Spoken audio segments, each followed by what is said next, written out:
Welcome back student. Nirmal PG college की online classes में एक बार फिर से मैं आपका हार्दिक स्वागत करता हूं। देखिए बच्चों, हम पढ़ रहे थे इलेक्ट्रॉनिक ट्रांजिशंस के बारे में, और इलेक्ट्रॉनिक ट्रांजिशंस के बारे में मैंने आपको बता दिया था कि जो सिग्मा बॉन्ड बनता है वो बनता है एक्सियल ओवरलैपिंग से, और जो पाई बॉन्ड बन रहा है वो बनता है कोलैटरल ओवरलैपिंग से। इस वजह से सिग्मा बॉन्ड, क्योंकि एक्सियल ओवरलैपिंग स्ट्रॉन्ग ओवरलैपिंग होती है, इसलिए सिग्मा बॉन्ड की एनर्जी सबसे कम होती है क्योंकि वह सबसे ज़्यादा स्टेबल होता है। उसके बाद हम बात करें, पाई बॉन्ड भी बॉन्डिंग में पार्टिसिपेट कर रहा है, इसलिए इसकी एनर्जी भी क्या होगी, औसत ऊर्जा लेवल से, जैसे हम क्या कहते हैं एन, क्योंकि नॉन बॉन्डिंग मॉलिक्यूलर ऑर्बिटल जो होते हैं वो अपने उसी ऊर्जा स्तर पर रहते हैं जिस पर वो पहले थे। ना तो वो स्टेबल होते हैं और ना ही वो डिस्टेबल होते हैं। ठीक है, तो ये तो क्या है, नॉन बॉन्डिंग मॉलिक्यूलर ऑर्बिटल, जैसे हम बोल सकते हैं औसत ऊर्जा स्तर भी बोल सकते हैं। क्या बोल सकते हैं इसको हम? औसत ऊर्जा स्तर भी कह सकते हैं। देखिए, चूंकि सिग्मा और पाई दोनों में बॉन्ड बन रहा है, जब भी दो एटम्स या दो स्पीसीज के बीच में बॉन्ड बनेगा वह मॉलिक्यूल क्या कर जाएगा, स्टेबलाइज कर जाएगा, स्थायी हो जाएगा। ठीक है, इस वजह से जिस मॉलिक्यूल में सिग्मा बॉन्ड बन रहा है वह मॉलिक्यूल स्थायी हो जाएगा, और जिस मॉलिक्यूल में पाई बॉन्ड बन रहा है स्थायी तो वह भी होगा, वह भी औसत ऊर्जा से नीचे होगा, लेकिन सिग्मा बॉन्ड की तुलना में कम स्थायी होगा। ठीक है, इसके बाद हमने बात की थी एमओटी की, मॉलिक्यूलर ऑर्बिटल थ्योरी की, जो कि ये बोलती है कि गुरुत्व केंद्र परिवर्तित नहीं होना चाहिए, नहीं होना चाहिए। इसका क्या मतलब है, एक बार इसका मतलब समझिए आप। इसका मतलब है कि जैसे मान के चलो कोई मॉलिक्यूल है, उसका सेंटर ऑफ ग्रेविटी ये है, सेंटर ऑफ ग्रेविटी मतलब गुरुत्व केंद्र ये है। ठीक है, ये क्या है, औसत ऊर्जा स्तर है। क्या है ये? औसत ऊर्जा स्तर है। अब देखो, यदि कोई बॉन्ड स्टेबल कर जाए इतना, माना इसके बीच की दूरी आप कुछ भी मान लो, जैसे x, और जैसे ये सिग्मा बॉन्ड है और कोई उसका एंटी बॉन्डिंग मॉलिक्यूलर ऑर्बिटल, हम जानते हैं ये है आप इसका एंटी बॉन्डिंग मॉलिक्यूलर ऑर्बिटल, तो ये गुरुत्व केंद्र परिवर्तित नहीं हो। इसका मतलब क्या है कि जैसे सिग्मा बॉन्डिंग मॉलिक्यूलर ऑर्बिटल जितने स्टेबल किए हैं कि औसत ऊर्जा स्तर से x नीचे आए हैं, एनर्जी में क्या हुई, इसकी एनर्जी x कम हुई है, तो जो एंटी बॉन्डिंग मॉलिक्यूलर ऑर्बिटल है उनके बीच का और औसत ऊर्जा के डिफरेंस के बीच का भी क्या होना चाहिए, जो दूरी है, जो ऊर्जा स्तर है, ऊर्जा अंतर डेल्टा ई का मान x ही होना चाहिए। कहने का मतलब कोई मॉलिक्यूलर ऑर्बिटल, कोई एटॉमिक ऑर्बिटल जितना स्टेबल हुआ है, कोई मॉलिक्यूलर ऑर्बिटल जितना स्टेबल हुआ है, उसका एंटी बॉन्डिंग मॉलिक्यूलर ऑर्बिटल उतना ही डिस्टेबलाइज होना चाहिए। वापस से सुन लिए, कोई बंधी आणविक कक्षक जितना स्टेबल हुआ है उसका विपरीत बंधी आणविक कक्षक उतना ही डिस्टेबल होना चाहिए, अस्थायी होना चाहिए। ठीक है, हम यहाँ पर देख रहे हैं कि सिग्मा बॉन्डिंग मॉलिक्यूलर ऑर्बिटल सबसे ज़्यादा स्थायी है। क्या है ये? सिग्मा बॉन्डिंग मॉलिक्यूलर ऑर्बिटल सबसे कम एनर्जी का है, और कोई स्पीसीज जितनी कम एनर्जी की वह उतनी ही ज़्यादा स्थायी होगी। ठीक है बच्चों, तो देखिए सिग्मा बॉन्डिंग मॉलिक्यूलर ऑर्बिटल सबसे ज़्यादा स्थायी है, इसलिए इसका एंटी बॉन्डिंग मॉलिक्यूलर ऑर्बिटल भी सबसे ज़्यादा अस्थायी होगा, और ये क्या होगा, सिग्मा स्टार। क्या होगा ये? Sigma star. इसके बाद हम बात करें पाई, तो ये क्या है, पाई स्टार। क्या है ये क्या, पाई स्टार है। ठीक है, तो ये 5 एनर्जी लेवल्स हुए। ये क्या है, औसत एनर्जी लेवल है, sigma, pi, n non bonding molecular orbital वाला, पाई स्टार और सिग्मा स्टार, ये इसके एनर्जी स्तर है। क्या है ये इसके एनर्जी स्तर है। इधर हम लिख सकते हैं ये ऊर्जा का बढ़ता हुआ क्रम। क्या है ये?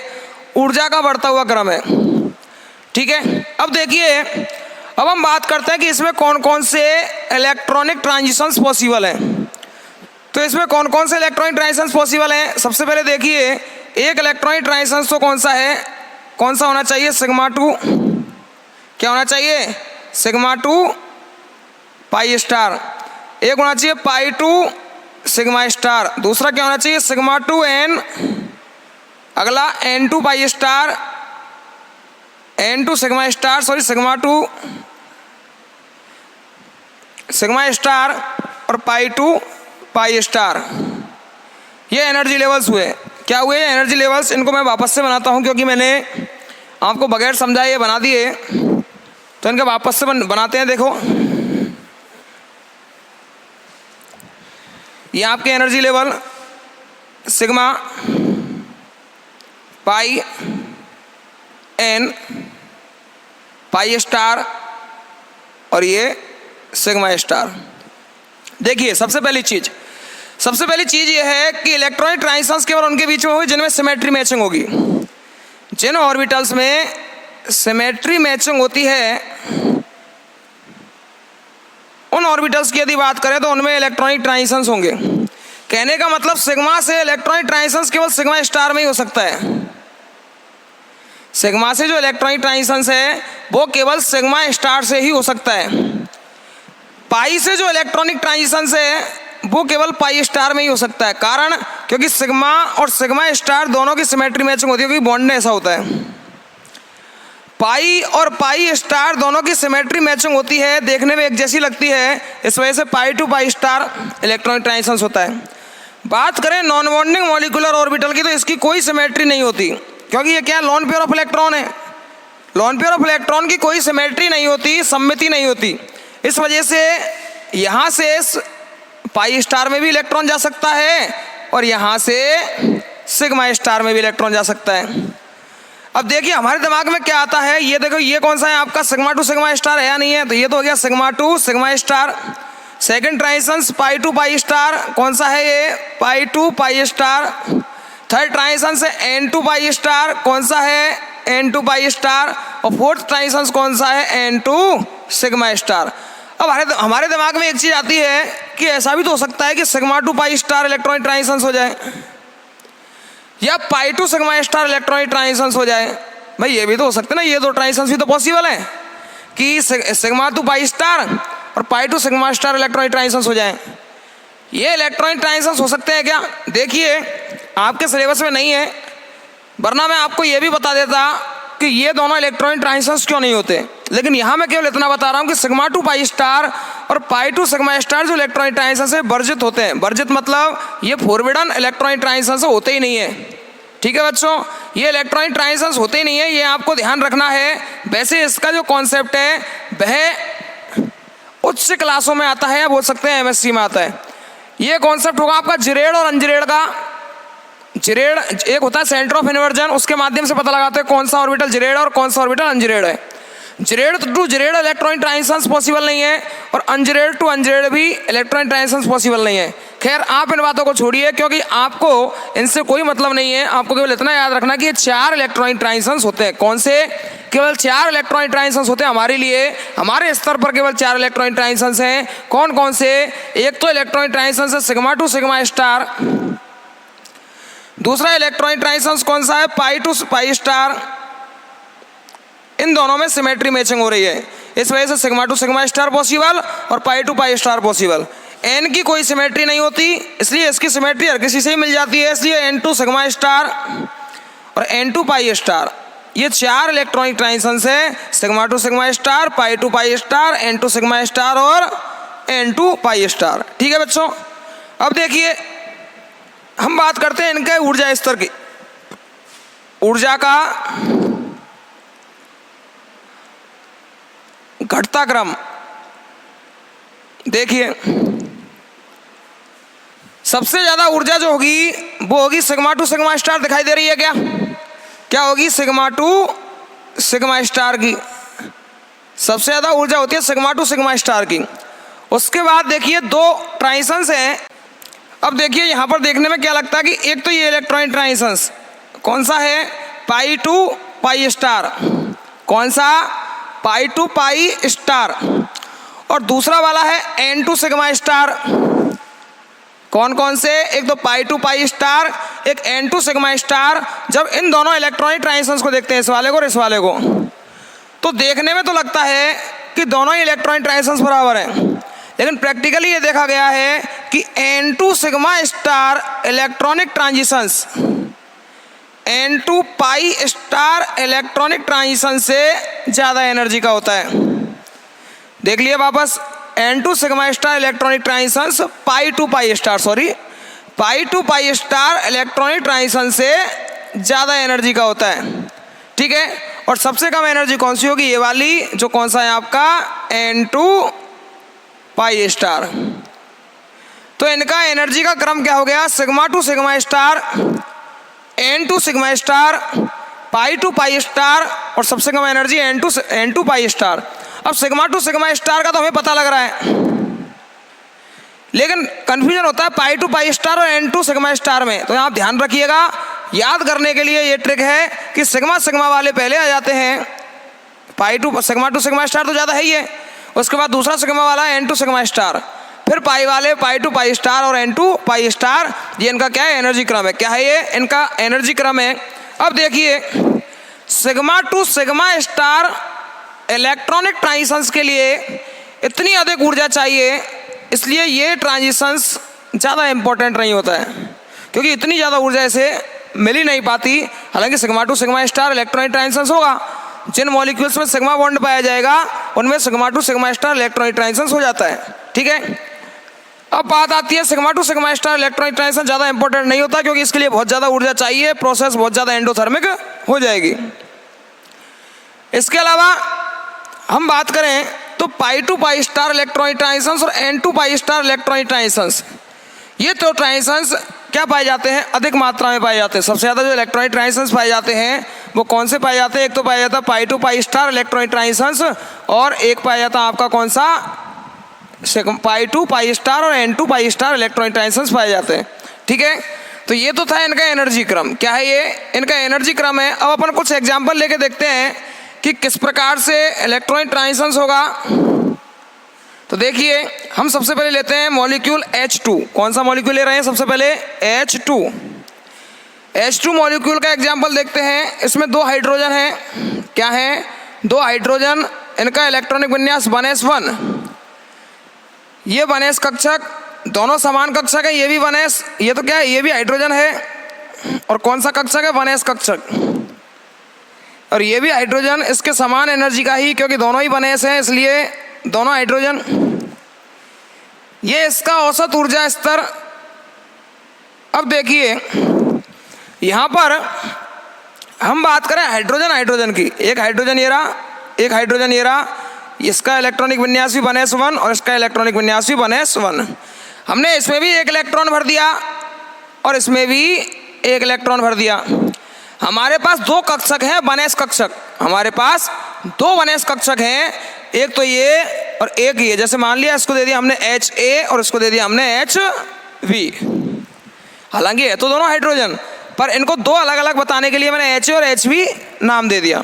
हम जानते हैं कि दो एटॉमिक ऑर्बिटल हैं, एक तो इस हाइड्रोजन का, एक इस हाइड्रोजन का। MOT कहती है कि जितने एटॉमिक ऑर्बिटल आपस में इंटरेक्ट करते हैं उतने ही मॉलिक्यूलर ऑर्बिटल बनते हैं, उतने ही क्या बनेंगे, मॉलिक्यूलर ऑर्बिटल बनेंगे। तो देखिए बच्चों यहाँ पर दो एटॉमिक ऑर्बिटल पार्टिसिपेट कर रहे हैं, कितने, दो एटॉमिक ऑर्बिटल पार्टिसिपेट कर रहे हैं। तो यहाँ पर मॉलिक्यूलर ऑर्बिटल भी कितने बनेंगे, दो, कितने, दो मॉलिक्यूलर ऑर्बिटल बनेंगे, जिनमें से एक मॉलिक्यूलर ऑर्बिटल तो होगा लोअर एनर्जी का, ये वाला, और दूसरा मॉलिक्यूलर ऑर्बिटल जितना ही है लोअर एनर्जी का उतना ही ये है हायर एनर्जी का। तो ये मॉलिक्यूलर ऑर्बिटल तो होगा सिग्मा, और ये क्या होगा, सिग्मा स्टार। ये तो क्या होगा, सिग्मा, और ये क्या होगा, सिग्मा स्टार, क्योंकि हाइड्रोजन और हाइड्रोजन के बीच में सिग्मा बॉन्ड पाया जाता है। कौन सा बॉन्ड पाया जाता है, सिग्मा बॉन्ड पाया जाता है। इस वजह से ये एनर्जी लेवल तो सिग्मा और ये सिग्मा स्टार। अब बात आती है इलेक्ट्रॉन्स की। इलेक्ट्रॉन स्टेबल रहना चाहते हैं, इस वजह से दोनों ही इलेक्ट्रॉन इस ऊर्जा स्तर पर भराई आ जाएंगे। सिग्मा स्टार और पाई स्टार ऑर्बिटल में इलेक्ट्रॉन बहुत कम भराई आएंगे, वो भी जब आएंगे कि जब सिग्मा, पाई और एन यदि फुलफिल्ड हो जाए। यदि सिग्मा मॉलिक्यूलर ऑर्बिटल, पाई मॉलिक्यूलर ऑर्बिटल और नॉन बॉन्डिंग मॉलिक्यूलर ऑर्बिटल तीनों यदि फुल हो जाएं तो उस टाइम पे सिग्मा स्टार और पाई स्टार में इलेक्ट्रॉन्स भरने में आएंगे। ठीक है बच्चों, देखिए अब इससे आगे यदि बात करूं मैं, देखो यहाँ ये दो इलेक्ट्रॉन यहाँ आ चुके हैं और ये सिग्मा स्टार खाली है। यहाँ पर कौन सा ट्रांजिशंस पॉसिबल है, यहाँ पर इलेक्ट्रॉन यही है, तो ट्रांजिशंस केवल एक पॉसिबल है, कौन सा, सिग्मा से सिग्मा स्टार में इलेक्ट्रॉन जा सकता है। तो कौन सा इलेक्ट्रॉनिक ट्रांजिशन पॉसिबल है, यहाँ पर केवल sigma to sigma star electronic transitions possible है। कौन सा, sigma to sigma star electronic transitions possible है। किसकी बात की हमने, H2 मॉलिक्यूल की बात की है। दो हाइड्रोजन मॉलिक्यूल, दोनों के पास एक एक इलेक्ट्रॉन, दो एटॉमिक ऑर्बिटल पार्टिसिपेट करेंगे तो दो मॉलिक्यूलर ऑर्बिटल बनेंगे। हाइड्रोजन के बीच में सिग्मा बॉन्ड पाया जाता है, इसलिए sigma bonding molecular orbital, sigma anti bonding molecular orbital. Electron भरने का क्रम ऐसा है कि पहले आपके 1s2 होता है, 2 इलेक्ट्रॉन यहीं बनाए जाएंगे, फिर इसके बाद पाई में, फिर एन में। पाई और एन है नहीं, सिग्मा स्टार है डायरेक्ट, क्योंकि 2 ही मॉलिक्यूलर ऑर्बिटल, एक तो सिग्मा और एक सिग्मा स्टार, 2 इलेक्ट्रॉन ये भर दिए। अब जो इलेक्ट्रॉनिक ट्रांजिशंस हो सकता है वह केवल पॉसिबल है सिग्मा टू सिग्मा स्टार में। कौन सा इलेक्ट्रॉनिक ट्रांजिशंस पॉसिबल है? सिग्मा टू सिग्मा स्टार में इलेक्ट्रॉनिक ट्रांजिशंस पॉसिबल है।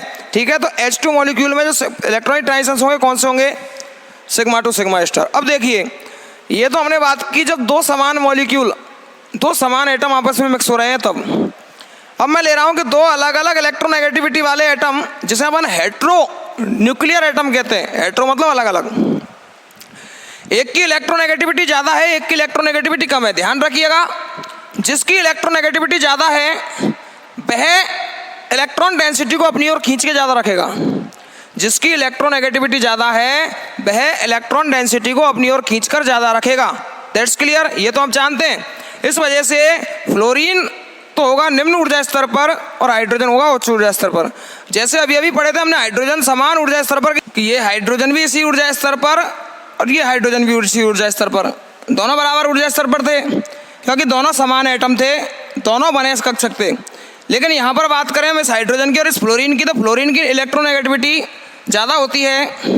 ठीक है, इस वजह से क्या होगा, ये लोअर एनर्जी पर होगा, क्योंकि ये ज़्यादा स्थायी होगा, इलेक्ट्रॉन डेंसिटी को अपनी ओर खींच कर रखेगा। तो ये तो क्या है, फ्लोरीन। क्या है ये है बात फ्लोरीन की, और ये है आपका कौन सा, हाइड्रोजन। ये हाइड्रोजन का 1s कक्षक, एक ही कक्षक होगा। फ्लोरीन की बात करें, फ्लोरीन का इलेक्ट्रॉनिक विन्यास क्या होता है, 1s2 2s2 2p5। क्या होता है, 2p5। यहाँ पर 3 कक्षक हैं, इस प्रकार से हमने 5 इलेक्ट्रॉन भर दिए। ठीक है, हालांकि आप इस अनपेड इलेक्ट्रॉन को इधर भी भर सकते हो, इधर भी भर सकते हो, लेकिन वो मैंने इसलिए भरा है क्योंकि अब ये सिग्मा इलेक्ट्रॉन और ये सिग्मा इलेक्ट्रॉन दोनों आपस में क्या करेंगे, इंटरेक्ट करेंगे, क्योंकि एक ही सिग्मा इलेक्ट्रॉन है। ये एक सिग्मा इलेक्ट्रॉन एक के साथ ही इंटरेक्ट कर सकता है, ऐसा तो नहीं सबके साथ ही इंटरेक्ट कर जाएगा, है कि नहीं। तो माना ये 2p, ये क्या है 2px, ये है 2py, ये है 2pz। तो 2px और 1s कक्षक दोनों आपस में इंटरेक्ट करेंगे, और दोनों आपस में इंटरेक्ट करने के बाद में ये मॉलिक्यूलर ऑर्बिटल बनेगा। ये क्या बना, मॉलिक्यूलर ऑर्बिटल बना, जिसमें 2 इलेक्ट्रॉन भरे हुए हैं। ठीक है बच्चों, अब देखो इससे आगे, अब यदि हम गौर से देखें तो हमारे पास क्या है, 2py और 2pz भी स्थित है। क्या है, हमारे पास 2py और 2pz भी स्थित हैं, लेकिन 2px ने तो बॉन्डिंग बना ली, 2py और 2pz ने कोई बॉन्ड नहीं बनाया। इसका मतलब क्या हुआ कि ये जो 2py और 2pz हैं, जब बॉन्ड ही नहीं बनाया, इसका मतलब ये कौन से ऑर्बिटल हैं, ये हैं आपके नॉन बॉन्डिंग मॉलिक्यूलर ऑर्बिटल। कौन से, ये हैं आपके नॉन बॉन्डिंग मॉलिक्यूलर ऑर्बिटल। इनमें ये 2-2 इलेक्ट्रॉन यहीं भराए जाएंगे। ठीक है बच्चों, टोटल हमारे पास 4 एटॉमिक ऑर्बिटल ने पार्टिसिपेट किया है। कितने एटॉमिक ऑर्बिटल ने, 4 एटॉमिक ऑर्बिटल ने पार्टिसिपेट किया है। और यहाँ पर यदि हम देखें तो हमारे पास मॉलिक्यूलर ऑर्बिटल भी कितने बनने चाहिए, 4 ही मॉलिक्यूलर ऑर्बिटल बनने चाहिए।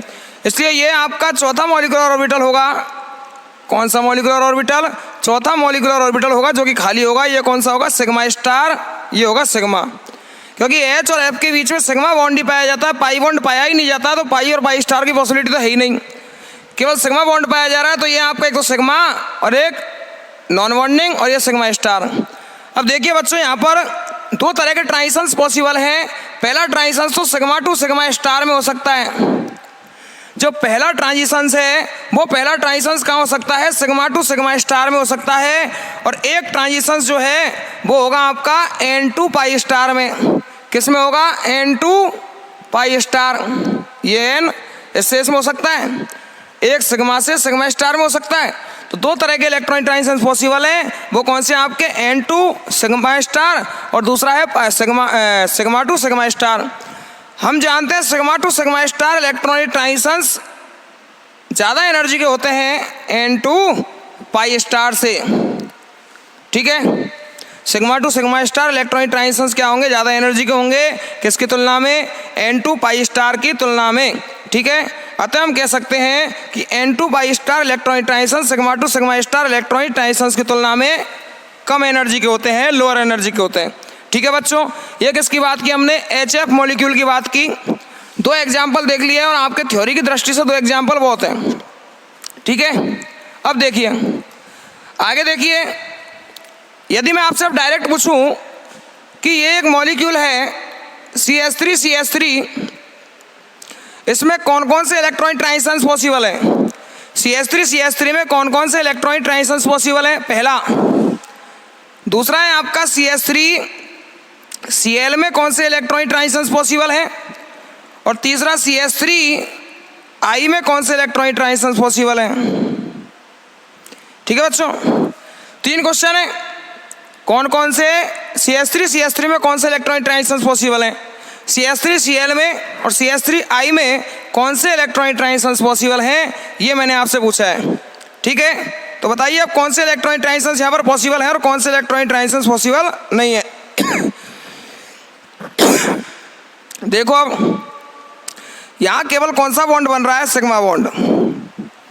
कौन सा बॉन्ड बन रहा है यहाँ पर, सिग्मा बॉन्ड बन रहा है केवल, इसलिए यहाँ पर केवल एक ही ट्रांजिशन हो सकता है, सिग्मा टू सिग्मा स्टार।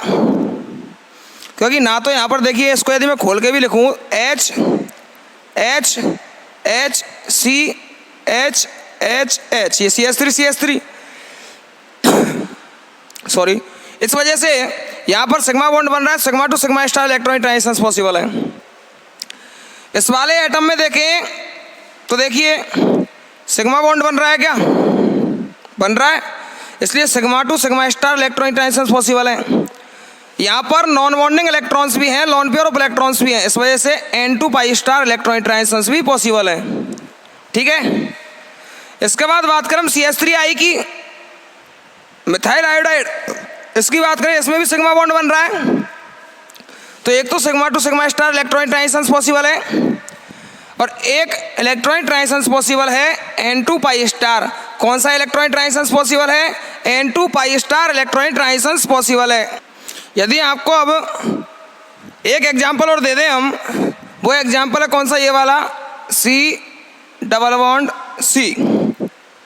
यहाँ पर डबल बॉन्ड प्रेजेंट है, पाई बॉन्ड प्रेजेंट है, तो कौन सा इलेक्ट्रॉनिक ट्रांजिशंस पॉसिबल होगा। चूंकि यहाँ पाई बॉन्ड प्रेजेंट है, इसलिए यहाँ पर pi to pi star electronic transitions possible होगा। ये मैं इसलिए बता रहा हूँ कि यदि आधे नंबर में क्वेश्चन आ जाए तो आप इसको आसानी से कर सको किस प्रकार से इलेक्ट्रॉनिक ट्रांजिशंस निकालने। यदि सिग्मा बॉन्ड प्रेजेंट है तो sigma to sigma star electronic transitions possible है। कौन सा इलेक्ट्रॉनिक ट्रांजिशंस पॉसिबल है, sigma to sigma star electronic transitions possible है। और यदि हम बात करें किसकी, पाई बॉन्ड प्रेजेंट है तो pi to pi star electronic transitions possible है।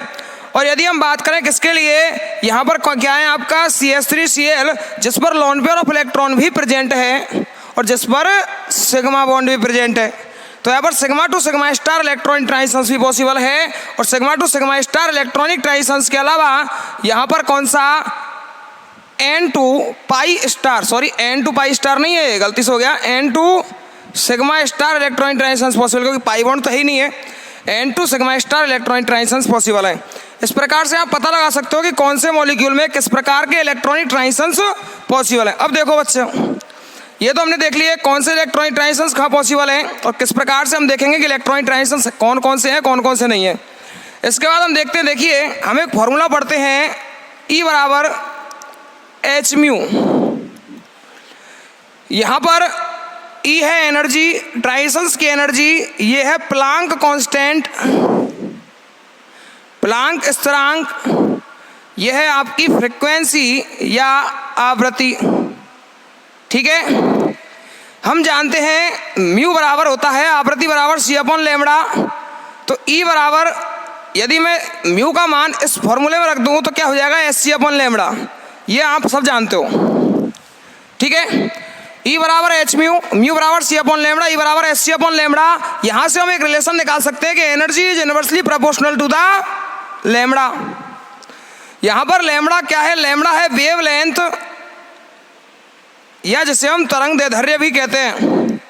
इसका मतलब क्या हुआ, किसी भी ट्रांजिशंस की ऊर्जा उसकी तरंग दैर्ध्य के व्युत्क्रमानुपाती होती है। कहने का मतलब जो ट्रांजिशंस जितनी ज़्यादा ऊर्जा वाला होगा उसके लिए वेवलेंथ का मान उतना ही क्या हो जाएगा, कम हो जाएगा।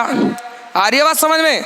भाई एक दूसरे के इन्वर्सली प्रोपोर्शनल हैं, एक चीज़ बढ़ेगी तो दूसरी चीज़ घटेगी, ठीक है। इस वजह से जो ट्रांजिशन जितनी ज़्यादा ऊर्जा का होगा उसके लिए लैम्बडा का मान, तरंगदैर्ध्य का मान उतना ही क्या हो जाएगा बेटा, कम हो जाएगा, ठीक है। तो ये चीज़ आपको पता होनी चाहिए।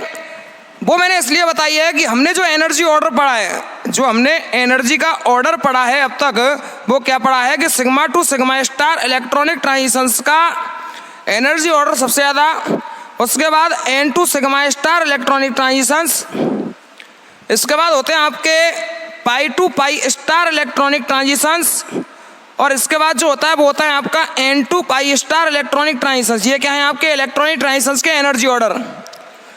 आपसे एग्जाम में इस ऑर्डर को ना पूछकर यदि आपसे बोल दे कि जो इलेक्ट्रॉनिक ट्रांजिशंस है उनकी तरंगदैर्ध्य का ऑर्डर लिखिए, लैम्बडा ऑर्डर लिखिए, तो तरंगदैर्ध्य का ऑर्डर क्या होगा, जिसकी एनर्जी सबसे ज़्यादा उसके लिए तरंगदैर्ध्य सबसे कम, और जिसकी एनर्जी सबसे कम उसके लिए तरंगदैर्ध्य सबसे ज़्यादा, क्योंकि ये एक दूसरे के व्युत्क्रमानुपाती होते हैं। इसलिए जिसकी एनर्जी सबसे कम है एन टू पाई स्टार, उसकी तरंगदैर्ध्य क्या होगी, सबसे ज़्यादा होगी। उसके बाद पाई टू पाई स्टार की होगी, उसके बाद एन टू सिग्मा स्टार की होगी, और लास्ट सबसे कम जो तरंगदैर्ध्य होगी वो होगी सिग्मा टू सिग्मा स्टार। तो किसकी तरंगदैर्ध्य सबसे कम हुई, तरंगदैर्ध्य सबसे कम हुई सिग्मा टू सिग्मा स्टार की, और एनर्जी सबसे कम हुई एन टू पाई स्टार की। तो ये दोनों ही ऑर्डर आपको याद होने चाहिए, चाहे एनर्जी का ऑर्डर हुई है और चाहे हुआ आपके किसका ऑर्डर, लैम्बडा ऑर्डर, ठीक है बच्चों। अब देखिए यदि कोई इलेक्ट्रॉनिक ट्रांजिशंस या मान चलो जो स्पेक्ट्रा प्राप्त हुआ है, यदि वह कम तरंगदैर्ध्य की ओर जाए, कम लैम्बडा की ओर कोई स्पेक्ट्रा जाए, तो उसे कहते हैं अपन नील स्पेक्ट्रा या नील विस्थापन। क्या कहते हैं, नील विस्थापन कहते हैं या नीला विस्थापन कहते हैं, जैसे अपन इंग्लिश में कहते हैं ब्लू शिफ्ट। केवल आपको डेफिनेशन याद करनी है, क्योंकि आधे नंबर में पूछ लेता है कभी कभी कि यदि स्पेक्ट्रा या जो हमें पीक प्राप्त हुई है वो यदि कम तरंगदैर्ध्य की ओर शिफ्ट हो जाए तो उसे अपन कहते हैं ब्लू शिफ्ट, और यदि जो हमें पीक प्राप्त हुई है स्पेक्ट्रा की वह पीक हाई लैम्बडा की तरफ चले जाए या अधिक लैम्बडा की तरफ चले जाए, तरंगदैर्ध्य की ओर चले जाए, उसे कहा जाता है रेड शिफ्ट। क्या कहा जाता है, रेड शिफ्ट या लाल विस्थापन कहा जाता है। क्या कहा जाता है, रेड शिफ्ट या लाल विस्थापन कहा जाता है बच्चों। तो इस प्रकार से ये हुए हमारे इलेक्ट्रॉनिक ट्रांजिशंस कि इलेक्ट्रॉनिक ट्रांजिशंस कहाँ से कहाँ पॉसिबल हैं, उनके एनर्जी ऑर्डर क्या हैं, ये सारी चीज़ें, ठीक है। अब इसके बाद हम स्टार्ट करने वाले हैं नया टॉपिक, स्पेक्ट्रोस्कोपिक ग्राउंड स्टेट या स्पेक्ट्रोस्कोपिक क्या होता है, ग्राउंड स्टेट को इंग्लिश में क्या बोलते हैं, ध्यान नहीं है मुझे, देख लेना आप, ठीक है। तो वो अपन देखते हैं नेक्स्ट वीडियो में। आज के लिए इतना ही, बहुत बहुत धन्यवाद।